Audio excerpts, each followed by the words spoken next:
Hi, I'm Jeff. I'm going to do a quick lesson here on hand technique and what it looks like to have good technique in your hands. And as a beginner, that's an important part because you don't get bad habits in there. But if you've maybe already started and you've been playing, but you find that you can't do some things that other guys are doing, it may just be because your hands are not correct yet. So we'll talk about some ways that you can fix those. Pretty straightforward here in the beginning is just putting the drumstick in the hand itself, just like you're reaching out to kind of shake somebody's hand. You see this kind of meaty part of the thumb. The stick kind of nestles in between the meaty part of the thumb and this first finger here. You don't want it way out here. You don't want it any other direction other than right by the meaty part. And you generally want about 1.5 to 2 inches out the back of the hand for the stick there. If it's here, it's too long, and here you don't have enough. It's too hard to play anything quick. So here, thumb goes on the side of the stick, and since we're talking about worship, we can talk about a cross being formed between the thumb and first finger here. So you'll see that the finger's actually touching in between this first knuckle. So some would say a T or a cross where that's at. If you can keep that there in the stick of the palm of the hands, the fingers literally just wrap around.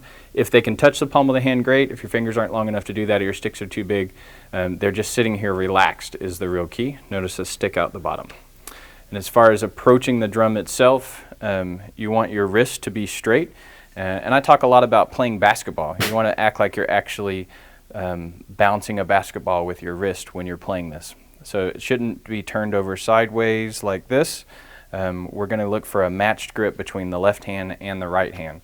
You've seen some other guys play with it in the hands like this. This is called traditional grip.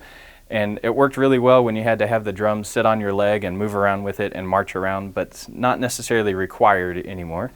And when you have it in your hand here and the same in your other hand, now you can at least look at them to make sure that they're the same. It helps it kind of be easier to adjust and learn new techniques. So in this case, we've got the hand here, the wrist is straight. You'll kind of naturally do some of these things, or you might have it turned in here, elbows out from the side a little bit, and it allows you to have a nice straight wrist. When you're ready to play, you're literally bringing the stick back. A good 12 inches probably is a good place to start. You don't want to hit and then leave the stick on the actual head itself. We're just going to hit and let the stick come back to kind of a natural position. Natural position should really be about 1 inch, maybe 2 inches above the head that you're actually playing on. Tendencies would be to leave it on the head. That changes the sound of it. Generally not a desirable sound, as well as if you kind of hit and let it flop back up, it's going to get in the way of your hi-hat playing possibly, and then is also just that much farther from where you're going to play after that.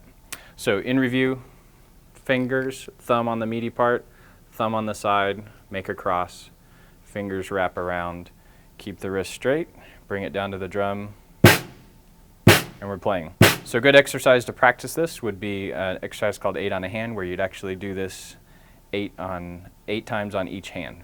Sticks in the hand, you'll see that the wrists are going to be straight. And for now, we're going to play this on one surface, but I'll show you how it applies in just a second. So we're going to work on 8 on a hand. That's 8 notes here, 3, 4, 5, 6, 7, 8. And then do the same thing with the left hand. Back to the right hand, and to the left hand. You want to always look at your hands. I tell everybody all the time, you're your best teacher. If you're looking off in the distance, daydreaming about something or watching TV, then you're not watching your hands and it's not helping your hands get any better. The rule of thumb is for every time you play it wrong, you have to do it right 30 times in order to be able to correct that one time that you did it wrong. So again, good stroke being straight up and down about 12 inches, 8 times. Once you can do that, the faster you're going, you want to get comfortable with that, and notice my sticks are always starting and stopping down here. Kind of the last next step would be, in this in general, would be to be able to play them alternating each other. So you can get used to right, left. Notice the wrists are still staying straight. My crosses are formed here, and my hands are relatively relaxed. You don't want a lot of tension. That's going to slow you down. So if you can alternate, you want to try to make them sound the same from one stick to the next. One way to practice the next faster set of notes, also known as 16th notes, would be to get one hand going. So we'll do 8 on a hand here, and then we're going to play 4 beats of 16th notes. So 1, 2,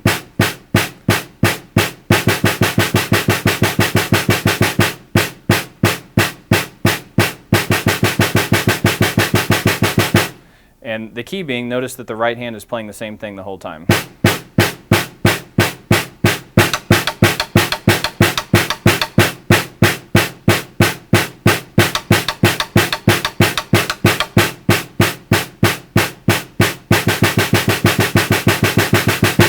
All right, and as far as approaching the instrument all the way together, how do you apply this? Just because you move your hand up to the hi-hat doesn't mean that it turns over, or when you go to the ride, it turns over. You want to keep that same approach so that it feels the same thing as when you're practicing. I still do that 8 on a hand warm-up every single day before I'm playing at any point. So from here, it's the same combinations, still doing the wrist straight up and down. When you're playing fills, you're adjusting the actual body to keep the wrist straight for the most part. So you don't want to be in a scenario where your hands suddenly turn over. You're using your wrist is not really designed to be used this way. It's a hinge joint by nature, meaning that it hinges this way just like a door hinge would. The other part, when you move out to the ride, it is very common to turn the hand over. I'm not saying that I don't ever do it that way, but in general, the best approach would be to have the wrist flat. Again, just like you were playing on the snare drum in the beginning. I think that should conclude just a good general, what's my hand supposed to look like? How do I use that on the drum overall? And it'll give you a good foundation to be able to move forward. Without kind of these fundamental foundations, you'll find that as you get ready to play much faster notes, or you're playing tempos that are extreme, it's harder to be able to physically play those if your technique is not right in the beginning, and that's one of the reasons why it's so important.